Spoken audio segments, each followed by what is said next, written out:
There's so many gifts and skill sets needed in real estate development that you don't have to be the expert in all of it. You really need to choose the one piece that you're really good at and the piece that you really enjoy, and just become an expert there. And then find a way to surround yourself with people who bring the other pieces to the table. All right, we're out of the office, moving around, meeting some people, visiting some sites. And the first meeting in the morning is I'm heading over to Durham, North Carolina to meet a potential development partner. I have a gentleman that heard about us through some other projects that we've done and similar areas that he's developed in.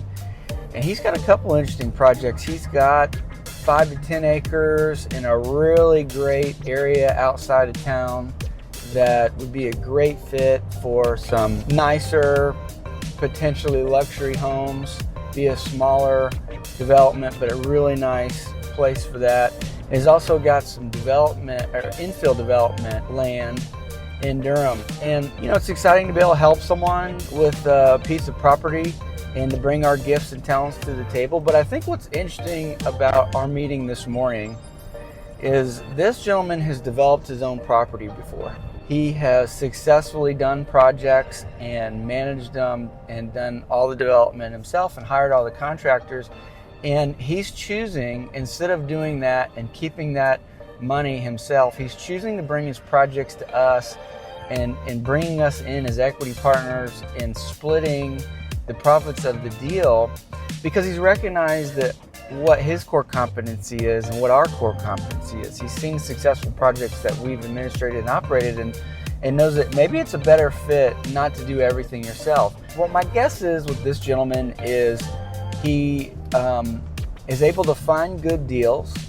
He probably is connected to investors looking to invest, and realized through doing his own projects, though that they were successful, that the operations of it was not something that he wanted to be able to do and create the team necessary to do. And so for him, he's finding it valuable to bring an operator partner into the deal that doesn't bog down his time and get him out of his core competency to be able to manage and operate this deal. And so being developers and builders, you know, we have all the team, from the internal management team to the site work contractors, to the framers, the masons, the drywall guys. I mean, we have that entire team. And to go out and build the team of 20 plus vendors necessary to be able to A, get a job done well, and B, get good pricing, that's a lot of work.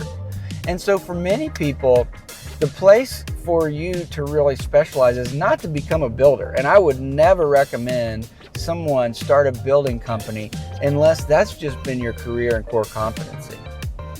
I'd recommend getting good at finding property, finding investors, learning creative things to do with property, being bankable, maybe someone who can bring debt, and then finding partners like us to do the building and site work and manage all that stuff.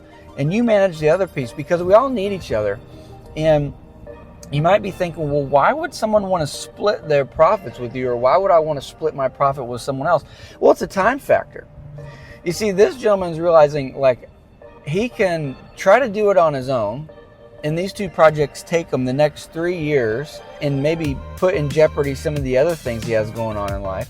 Or he can find a way to monetize the deal and not get bogged down in the operations of it. So at this point, if this agreement goes well, he's done most of his work, which is buy the property in great areas, and now he'll be able to stay on to share in the profits on the back end, be somewhat of a decision maker on what gets built, and stay really hands off, and then just wait for everything to be successfully done. So essentially his role was to find the deal, maybe find some investors, and then find a good partner. And maybe that's where you can get in. Instead of trying to find the drywall guy, the framer, the mason, and all those things, and hire your construction managers, go find a builder and be willing to split some equity, because now all of a sudden you can go find another one. And your scale can come through partners and leveraging the expertise of others. And that's really how scale is built in real estate, is you are going to leverage the sweat. You're going to leverage the labor and the expertise of other people in those differing respective areas. So I'm excited to see where this meeting goes. We've had some great conversations over the phone. I think we're really value aligned. We both are seeing the properties from the similar lens on what the right thing to build there. He's seen our projects. I've seen his project. So I'm expectant of a good meeting that will probably end in a handshake saying, you know, let's start drawing up some paperwork and start moving more formally through the process. And for you, my encouragement is, you know, really dig deep inside of yourself and think, what is it about real estate I really love? What's the 2 or 3 parts of the deal that excite me, that I have the right skill set and core competency to become the expert in? And then who do I need to meet? And go meet them. You can do so much more with others. You know, I love this old saying, and I'll leave you with this. If you want to go fast, go alone. But if you want to go far, go together.